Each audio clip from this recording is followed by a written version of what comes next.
예, 안녕하세요. 소설가 DC입니다. 예, 굉장히 오랜만에 찾아뵙는 것 같네요. 요 며칠간 좀 많이 바빴어요. 좀 하던 게 좀 이렇게 정리가 안 돼가지고 좀 많이 바빴는데, 이렇게 다시 좀 이렇게 찾아뵙게 됐네요. 예, 그러면, 예, 어쩌나 진행을 하겠습니다. 예. 예, 오늘은 이 얘기를 좀 해볼게요. 예, 여러분, 그 코스피의 아남전자라고 혹시 아십니까? 그 아남전자가 제가 처음으로 들어갔던 테마주이자 아직까지 근처에서 계속 기웃기웃대고 있는 종목이거든요. 이 종목을 들어보신 분도 있을 테고 처음 들어보신 분도 있을 거예요. 근데 저는 그 아남전자를 그 코스피에 있는 작전 계잡주라고 정의하고 있습니다. 이 얘기를 들으신 분들은 야, 아남전자가 왕년에 TV도 만들고 잘 나갔었는데 무슨 소리냐 이렇게 얘기하실 수도 있는데, 그래도 지금 현재 국내 주식시장에서 가지는 위치는 제가 생각했을 때 테마를 이용한 계잡주입니다. 사실은 제가 오늘 얘기하려는 그 주제가 아남전자는 아니고, 물론 나중에 아남전자에 대해서도 좀 썰을 풀 건데, 일단은 아남전자에 대한 썰을 본격적으로 털기 전에 오늘의 메인 썰 주제인 작전 계잡주, 오늘의 메인 썰 주제는 작전 계잡주고요. 이 작전 계잡주에 대해서 좀 얘기해 볼게요. 아니 도대체 작전주, 계잡주 이런 게 뭐길래 인터넷이나 우리 주위에서 자꾸 이렇게 떠들어져 있는 걸까요? 작전 계잡주를 정의하는 거에 대해서는 사람마다 다 얘기가 틀릴 수가 있습니다. 저는 그냥 제 경험, 제가 정의하는 대로 한번 얘기해 볼게요. 제가 정의하는 작전 계잡주는 매매 동향에서 이제 기관 외인이 아닌 이제 개인 파트로 잡혀 있는, 소위 이제 우리가 부르는 이제 세력, 세력에 의해서 이제 주가가 결정되는 종목을 말합니다. 사실 이런 종목은 이제 이 회사의 메인 재료가 무엇인지, 영업이익, 매출 이런 게 얼마인지는 중요하지 않습니다. 사실 이제 우리가 이제 보통 건강한 주식 종목을 검색하고 이제 찾을 때 이제 재무적인 부분이라든가 이제 미래에 돈이 될 만한 사업을 하는지 이런 거 검토하잖아요. 근데 이제 작전 계잡주는 이런 검토가 다 무의미한 종목을 말하는 겁니다. 이제 그런 앞에서 얘기했던 것들이 주가에 반영되지도 않을 뿐더러 세력이 이걸 이용해서 개미돌 뒤통수를 치거든요. 아까 저는 작전 계잡주가 기관 외인 매수 매도의 주가가 결정되는 종목이 아니라고 말씀드렸잖아요. 기관 외인의 관심 종목 리스트에는 아직 올라와 있지 않고, 오로지 개인들, 개미들, 얘네들끼리 이제 찌라시, 소문 이런 것들에 의해서 이제 종목을 샀거나, 사진 않았는데 아직 이제 매수 대기자죠. 안 샀는데 이제 근처에서 이제 기웃기웃 되면서 그냥 북적북적 되는 거예요. 그 주위가 그냥. 이제 그런 종목들이 이 작전 계잡주에 속할 가능성이 높습니다. 그리고 이제 보통 이런 종목들은 시총이 크지 않아요. 그리고 또한 영업이익, 매출, 지분 관계가 영 좋지 않을 가능성이 높습니다. 이제 또한 보통 우리가 말하는 주가를 움직일 수 있는 주체, 아까 제가 세력이라고 했죠. 세력들은 이 단기간이 될 수도 있고 이 장기간이 될 수도 있긴 한데, 여튼 이제 매집의 시간을 가집니다. 여기서 하나 여쭤볼게요. 이런 매집을 하는 행위는 뭘까요? 왜 매집을 할까요? 당연하겠죠. 당연히 돈을 벌기 위함입니다. 그리고 이들은 자신이 매집한 주식 가격보다 싸게 팔겠습니까? 비싸게 팔아먹으려고 하겠죠. 이제 보통 이제 팔아먹는 대상은 이제 개미, 외인, 기관 그 누구도 될 수 있긴 한데 솔직히 좀 개미가 좀 개미한테 팔아먹기가 좀 쉬우니까 이게 개미가 보통 주 타겟이 되죠. 네, 주식을 할 때 최대의 이득을 얻기 위한 방법이 뭘까요? 당연한 얘기긴 한데 싼 가격에 이제 많은 양을 매수한 다음에 비싼 가격에 이제 다 남에게 팔면 됩니다. 상식적인 수준에서 이제 충분히 생각할 수 있는 얘기죠. 그 세력은 이제 우리가 방금 생각했던 그 당연히 생각하는 그 전략을 수행할 겁니다. 근데 우리 개미들은 너무나도 많이 당해봤기 때문에 사실 세력이 어떻게 나올지 알거든요. 근데 알고도 세력의 패턴에 당한다는 거죠. 이제 그럴 수밖에 없는 이유가 여럿이 있는데 한번 말씀을 드려볼게요. 첫째, 그 신용 미수, 급전 등을 사용하다 보니까 이제 횡보장 하락장이 이어지다 보면 못 버텨요. 그러니까 못 버티고 이제 손절후에 이제 다른 종목에 가가지고 이제 매수를 하거나 아니면 이제 뭐 안 팔고 이제 버티다가 이제 반대 매매를 맞죠. 그러니까 좀 더 이게 디테일하게 얘기해 보면 이제 뭐 예를 들어서 이제 가정이 있으신 분은 잠깐 목돈이 이제 생겼어요. 이제 목돈이 생겨서 이제 딴 데 옮기려고 하는 타이밍인데 근데 잠깐 좀 시간이 생겼어요. 그래서 이제 잠깐 시간이 생기다 보니까 이제 이 돈을 가만히 놀릴 수는 없으니까 이제 이걸 주식에 넣게 되는 거죠. 근데 이제 주식에 넣는데 이런 분들은 이제 조금만 이제 조정이 와도 이제 못 버티고 이제 손절하고 나가거든요. 못 버팁니다, 이런 분들은.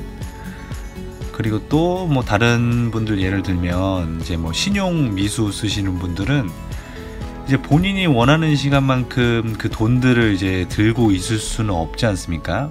뭐 계속 뭐 나는 들고 싶고 뭐 그래도 들고 있을 수 없는 상황이고, 그리고 다 아시겠지만 요즘 HTS가 이제 신용 퍼센테이지가 이제 누구나 다 확인할 수가 있거든요.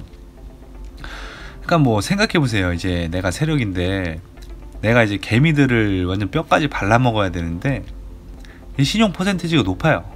그럼 이제 이런 신용 미수분들까지 뭐 같이 데려가겠습니까? 이제 뭐 그분들 이제 반대 매매 당한 물량 이제 저렴한 가격에 받고 이제 나중에 가는 게 낫지. 당연히 그렇지 않겠습니까? 여튼 그래가지고 이게 뭐 첫 번째 당하는 이유가 이렇고요. 둘째, 신용 미수 등을 안 쓰고 여윳돈을 쓰는 개미들이라도 이제 못 버티는 상황이 있습니다. 이제 뭐냐? 이제 그거는 이제 순환 매장에서 이제 내가 못 먹을 때입니다. 이제 다 같이 망하고 다 같이 어려우면 이제 나만 망하는 것도 아니고 이제 다 같이 힘든데 좀 더 버텨보지 뭐 이렇게 이제 그게 버티는데, 사실 이제 우리네 이제 주식장은 보통 그런 경우가 좀 많이 드물어요. 진짜 이제 글로벌적인 이제 뉴스 때문에 이제 전체 시장이 다운되지 않는 한은 이제 보통은 이제 테마 순환 매장이 이제 펼쳐지게 됩니다. 이제 뭔 말이냐면은 이제 뭐 바이오가 핫해가지고 이제 돈이 막 거기 몰리는 거예요. 쭉 이제 주가가 쭉 올라갔다가 이제 매도해서 이제 차익을 실현했잖아요. 그러면 이제 다음 테마 뭐 예를 들면 대북 같은데 이제 대북으로 가서 대북 주가 또 쭉 올리고 그 다음에 또 다른 테마 또 자율주행 뭐 이런 식으로 이제 돌려가면서 올리는 거죠. 그러니까 즉 테마가 계속 돌아요. 돈이 계속 돈다는 얘기입니다. 그러니까 뭐 더 구체적으로 예를 들면 이제 내가 들어간 작전 계잡주가 이제 자율주행주인데 내 건 오늘 마이너스 3%예요.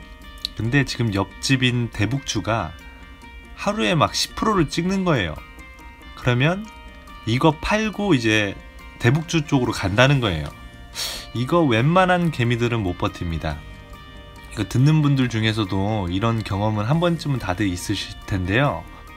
우리가 보통 이게 주식하다가 망한다고 하는 분들 이렇게 좀 엉덩이 가볍게 테마 쫓아다니면서 사고 팔고 하면서 이제 수수료 나가고 뭐 전체 계좌 뭐 줄어드는 분들을 이렇게 보통 많이 볼 수가 있죠. 보통 이렇게 망합니다.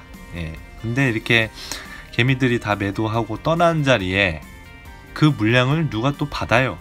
그러니까 주가가 이제 밑에 호가로 쭉쭉 빠져서 이제 완전 폭락하는 게 아니라 어느 정도 수준에서 이제 버틴단 말이에요. 그러니까 밑에 호가에서 어느 정도 수준에서 받아준다는 얘기거든요, 물량을. 그러면 꼭 얼마 후에 뉴스가 뜨고 슈팅이 나온다는 거죠. 그러니까 내가 팔고 얼마 지나지 않아서 그 종목이 슈팅 나온 경험들이 한 번씩은 뭐 있으실 거예요, 다들. 그러니까 어떤 느낌인지 아시겠죠? 그러니까 뭐 어쨌거나 뭐 이런저런 이유들, 앞에서 설명한 이런저런 이유들로 우리는 계속 알고도 당합니다. 그럼 이런 얘기를 들으면 이제 듣는 분들은 이런 얘기를 하실 거예요. 니는 뭔데 뭐 이렇게 아는 척을 해? 뭐 이렇게 얘기할 수도 있는데, 사실 저도 많이 당했고 많이 배웠어요. 근데 처음으로 배웠던 게 어디냐, 이 안암전자거든요. 안암전자는 뭐 아까도 얘기했듯이 다음에 좀 더 얘기를 하고, 뭐 이제 마지막으로 얘기할 건, 그러면 이제 세력이 이제 슈팅을 하게 되면, 이제 슈팅하면 이제 주가가 쭉쭉 올라갈 텐데, 이제 뭐 개미들이 붙어서 아니면 다른 뭐 세력들이 붙어서, 근데 이제 어떻게 이제 유의 매도 해가지고 이제 빠져나오는가에 대한 얘기를 좀 해볼게요. 이게 사실 제일 중요합니다. 다들 잘 아시다시피 이 주식은 사는 것보다 파는 것이 더 중요하거든요. 그러니까 이제 세력이 빠져나올 때, 그때 이제 만약에 우리도 못 빠져나온다, 그러면 이제 우리 망하는 겁니다. 요거 빠져나오는 타이밍 같은 거 이제 체크 못하고 이제 그렇게 되면 우리는 그냥 그 흘러내리는 주가 속에서 이제 빠져나오지도 못하고 막 이러지도 저러지도 못하면서 이제 주식에 마이너스 50% 찍는 거죠, 이제. 하여튼 뭐 이 어느 정도 이제 매집을 한 세력은 이제 매도를 하기 위한 준비를 시작합니다. 이제 보통 회사랑 연관이 된 경우가 있고, 뭐 안 그런 경우가 있을 수도 있어요. 뭐 회사가 연관된 경우에는 이제 회사에서 때가 됐으면 이제 적극적으로 이제 공시를 때리죠. 이제 보통 이제 매출 실적이 나오는 회사는 이제 분기별 실적 발표 때쯤을 이용하기도 합니다. 뭐 회사랑 연관이 안 된 경우에는 뭐 세력 측 연간 언론에서 뭐 슬슬 이게 찌라시라든가 뭐 뉴스 등을 풀거든요. 뭐 때에 따라서 뭐 게시판, 뭐 종목 게시판 뭐 이런데 뭐 알바를 풀어가지고 뭐 찬티성 글을 올리기도 하고 막 이렇게 광고를 좀 많이 하죠. 뭐 어쨌거나 이 뭐 위에서 지금 조금 전에 이제 설명한 그 경우들에 대해서 이제 모두 대형 거래량을 동반한 거대 양봉을 이제 수반하면서 이제 몇 호가는 이제 거의 스킵하는 것 같은 이 엄청난 속력으로 이제 무섭게 치고 올라가거든요. 보통 저는 이제 이거를 이제 신호탄으로 봅니다. 그 절대 그 외인 기관이 관심을 두고 있지 않은 종목에서 특히 그 윗호가 매수하는 걸 거의 금기시 여기는 우리 개미들의 매매 패턴으로 볼 수가 없거든요. 잘 아시잖아요. 저희는 밑에서 봤지 윗호가를 적극적으로 매수하진 않아요, 사실. 뭐 하여튼 뭐 종목에 따라서 뭐 다르긴 한데, 뭐 대형 거래량, 장대 양봉, 뭐 엄청난 퍼센테이지 속력으로 올리는 건 거의 공통점인 것 같습니다. 크게 다르지는 않은 것 같아요. 뭐 그리고 꼭 그렇게 나온 다음에, 슈팅이 나온 다음에 꼭 며칠 안으로 공신한 뉴스가 뜹니다. 이제 그러면 이제 뭐 거기 있던 사람들이 뭐야 하면서 이제 막 올라가는 것만 구경하다가 뉴스나 공시 딱 뜨면 아 늦었다 이러면서 그때부터 이제 붙죠. 이때 아까 말씀드렸던 이제 알바 또는 세력 측 사람들, 그 사람들이 이제 갑자기 또 종목을 찬양하면서 이제 찬티성 얘기를 많이 하죠. 이제 광신도들이 출연하게 되죠. 뭐 이런 분들이 이제 해당 종목의 장밋빛 미래를 이제 얘기하십니다. 이제 뭐 이제 시작이라니, 뭐 이제 시작이다, 뭐 또는 몇 배 간다, 뭐 자기는 이제 떼돈 벌었다, 막 이런 식으로 막 엄청나게 이제 호흡하게 만드는 거죠. 근데 제가 예전에도 말씀드렸을 거예요. 이제 만약 돈을 벌 때 뭐 정해진 파이로 나눠 먹는 거라면 사람들은 절대 이런 정보를 공유 안 할 거예요. 왜 사람들은 자신의 노동력, 돈, 전기세를 소모해가며 남에게 이런 정보를 전달해 주려고 하냐? 당연한 건데, 뭐 당연히 보는 사람으로 하여금 혹해가지고 이제 해당 주식을 사게 만들려고 하는 겁니다. 그러니까 내 주식을 팔려고 하는 거예요, 지금. 그러니까 뭐 종목마다 이제 세력이 이제 물량 넘기고 뭐 작전 종료하는 시점이 좀 다르긴 한데, 이제 물량 매집한 양이 많을수록 좀 더 올려요. 당연하죠. 털어내야 될 물량이 많다 보니까 한두 번 슈팅으로 이제 물량을 털어내지를 못하는 거예요. 뭐 이렇게 말씀드렸지만 세력이 사실 물량을 완전히 털어내는 정확한 타이밍을 잡기는 말처럼 쉽지가 않아요. 사실 어렵습니다. 그걸 알면 이미 전 떼부자 됐겠죠. 안 그렇겠습니까? 아이고, 뭐 그런데 근데 보통 뭐 작전 시작 후에 뭐 장대 양봉이 근 몇 거래 중에서 제일 높은 편이고, 뭐 거래량은 폭발하면서 뭐 일정 시간 동안 주가가 빠르게 치고 가지 못하고 막 작은 진폭으로 막 움직인다. 그리고 공교롭게 그날 이후 몇 거래일 이후부터 계속 주가가 천천히 가라앉는다. 요쯤 이렇게 됐으면 이제 물량을 털고 나갔을 가능성이 큽니다. 세력이. 뭐 세력의 실력, 뭐 물량을 빨리 털고 싶어하는 의지, 뭐 매매 기사의 성향에 따라서 뭐 고점에서 천천히 흘러내리기도 하고 급격한 속도로 내려받기도 하는데요. 그러니까 뭐 매수하는 개미들의 속력은 계산 안 하고 그냥 밑에 호가를 풀매로 때려서 그냥 그 쭉 그냥 밀어버리는 경우가 있다는 얘기죠. 그러니까 비싸게 안 팔고 그냥 빨리 물량 털고 이제 그러니까 끝내려고 하는 거죠. 여튼 뭐 지금까지 계속 말씀을 드렸는데, 오늘은 개미들이 세력들에게 당할 수밖에 없는 이유와 세력들 매집, 슈팅, 매도 패턴을 봤습니다. 여러분, 이게 다 뻥이라면 믿으시겠습니까? 아니면 뻥이 아니라면 믿으시겠습니까? 뭐 항상 그랬듯이 판단은 여러분들 몫이고요. 오늘은 여기까지 하겠습니다. 뭐 좋아요 및 구독 버튼 클릭 좀 부탁드리고요. 다음 시간에 뵙겠습니다. 뭐 시청해 주셔서 감사합니다. 다음에 또 봬요.